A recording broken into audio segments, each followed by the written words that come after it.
All right, everyone, we have some breaking news here for PlayStation 5 Pro coming from a very reliable source, and that's why we're talking about this right now, because it's very likely going to be true, and we will have a PS5 Pro announcement within possibly 2-3 weeks.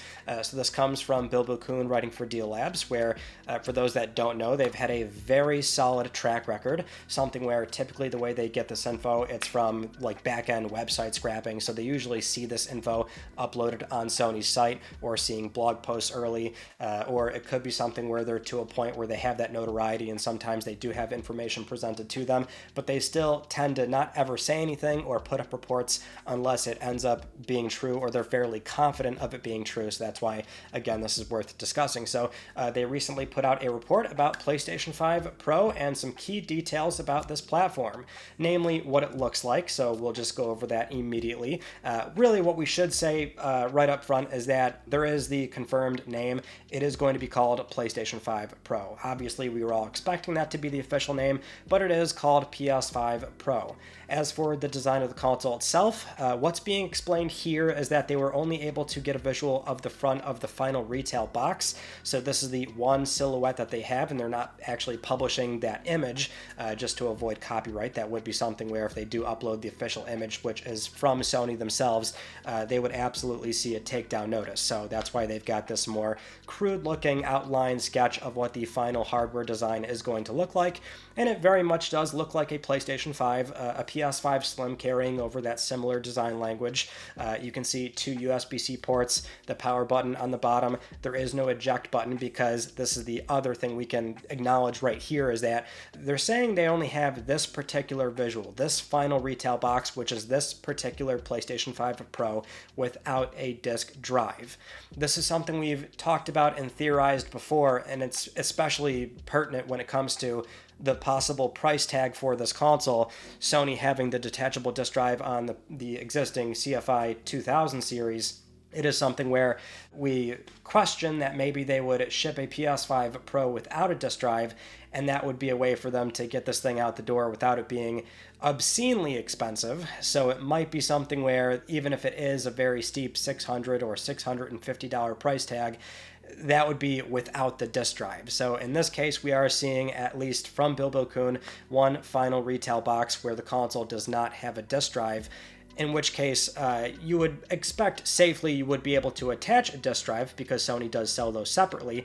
So in the case of wanting to use playable discs on PS5 Pro, that would likely be a possibility, and that's where your eject button would be, because for those that don't know, on the newer PS5 Slim consoles, the eject button was moved down to the lower portion of the console where that's actually on the, it's part of the faceplate, basically, the console cover, which they do have an interesting theory here, which I think does stack up nicely, which is that Sony's possibly also going for a way to be able to, well, reuse and keep selling the existing PS5 Slim console covers, because while PS5 Pro is surely going to be a larger console, and you can see that from the visual, so the big sort of design change here is what appears to be these three black stripes in the middle. That's what they're being described as. So expectedly, this thing's probably still a default white color. That's at least what, well, they didn't actually say it's white, so I'm expecting it's mostly white. You've got the black accent, three strips in the middle, but that extends the console itself, because this thing, in terms of the chassis and how much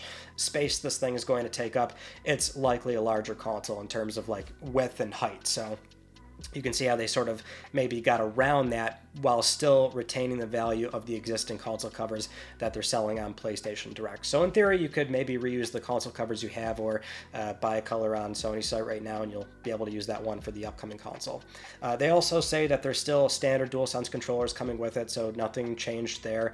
And they're expecting this thing will be announced within 2 weeks, the first half of September. So really, we are that close. Now, this ties in nicely to what was going to be a story tomorrow for Let's Talk PlayStation, which would be recently Giant Bomb's Jeff Grubb talked about this on the Game S Morning Show, where he mentioned and put it out there that, yes, we're now in that zone. He's heard about a state of play, and he did clarify very clearly during that live stream that it was a state of play he's heard about, not necessarily a showcase, which the whole talking point for where they were, how that even came to be, was going over the Gamescom rumors, PS5 Pro being an open secret, and so it's a matter of, oh, okay, if they're going to announce this thing very soon, if it's still coming by the end of this year, then where are they going to talk about this console? So they were all, theorizing maybe that was going to be something where it would be at this upcoming State of Play.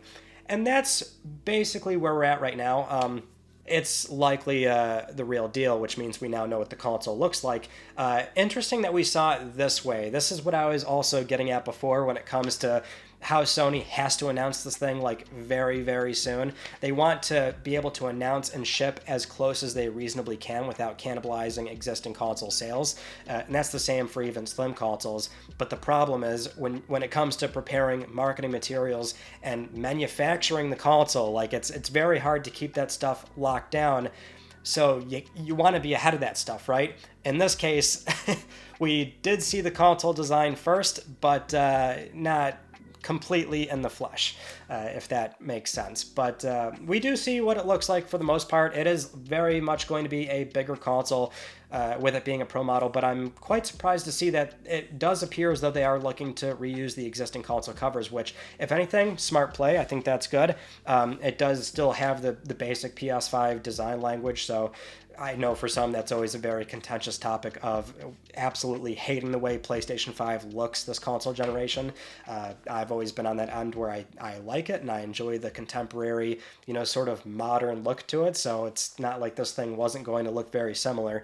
I think that much was probably obvious. But yeah, in terms of announcement, we're so close. It was always a question of how they were going to go about doing it, especially because we only had one other example in PlayStation history, which is PS4 Pro. That got its own separate 1 hour, live stream. This was back when Sony would have they'd rent out some sort of press room or venue, I should say, invite press out, talk about the platform. You'd have Mark Cerny on stage. That was when Andrew House was at the company and doing, again, on-stage presentation. So obviously times are much different nowadays. But even during the PlayStation 5 cycle, you would have the Road to PS5 discussion with Mark Cerny. That was still, something they could put out on YouTube. So you got to assume it's going to be something where Mark Cerny is involved, but will they maybe take a more consumer-focused approach and maybe just throw this thing into a State of Play? Will it be... I can't see it being reserved to a blog post, obviously, but it's something where once the live stream happens, then your PlayStation blog posts afterwards are going to start confirming all the PS5 Pro games that are going to be available at launch, what games are going to get patched, I should say, since this isn't necessarily its own separate console with its own unique library. We've said that time and time again. So there's a number of ways they can go about doing it. It would be pretty interesting to see it just show up in a State of Play, and maybe it's more of a bare bones announcement versus what I was expecting, because I would like to see this thing get its own hour-long presentation. I want to see Mark Cerny totally geek out and get into the nitty-gritty of this thing and explain PSSR, PlayStation Spectral Super Resolution, and maybe that still might happen. Maybe this thing is going to get its own live stream versus the State of Play, which, to Jeff Grubb's point when he was discussing this on Game Mess Mornings, he was saying, just for the clarity of, I guess, how the internet tends to be with taking his words and really zeroing in on them, he said, oh, let's put it to the end of September, but I think that's just more of a CYA moment, right? He's just more or less covering his ass, especially after that last State of Play presentation that didn't show up till the very end of the month, but I digress. Either we're in store for a State of Play, and that's going to confirm this thing, or maybe we will get 2 live streams. Either way, not much else to really say there. It's pure speculation at this point, but I just thought this was worth talking about right away, because this is very likely the actual console that we will be getting, and we will see this thing announced very soon, and we'll probably have it also shipped by the end of this year as well. Just, it's more a question on that price tag, because that was very much the concern in a way where it's like, okay, it's going to be a lot of money. There's no doubt about that. We have a story coming up on Friday about the PS5 price increase in Japan and the current global economy and the weak value of the yen. And so it's as we've said before, this is a console cycle where they cannot price down consoles aggressively anymore. They go up in price because of bill of materials and just everything associated with the current economic landscape. So this thing is going to be at a minimum $600, probably $650. Gosh, if it goes up to $7, that would be pretty insane. But it's like it's that number, whatever those numbers are, and then does it have the disk drive or not? And not having it is gonna that's going to sting, because if you don't have a a PS5 Slim console already, then a disk drive is going to run you another $80-something. So it's going to be steep if you're looking to get into this thing. But anyway, that's pretty much it. We'll talk tomorrow for Let's Talk PlayStation, if there's any other extra details that pop up, and I will see you all then. Thank you all for watching. I'll see you all in my next video. You take it easy.